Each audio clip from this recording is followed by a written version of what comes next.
সকল রঘুনাথগঞ্জবাসীকে আমাদের এই প্রতিবাদী পদযাত্রায় অংশগ্রহণের আবেদন জানাচ্ছি।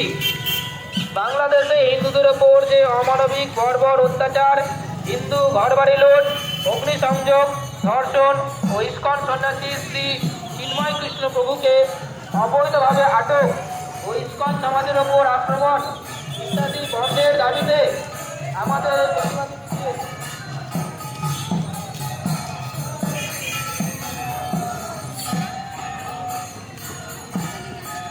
বাংলাদেশে হিন্দুদের উপর যে অমানবিক বর্বর অত্যাচার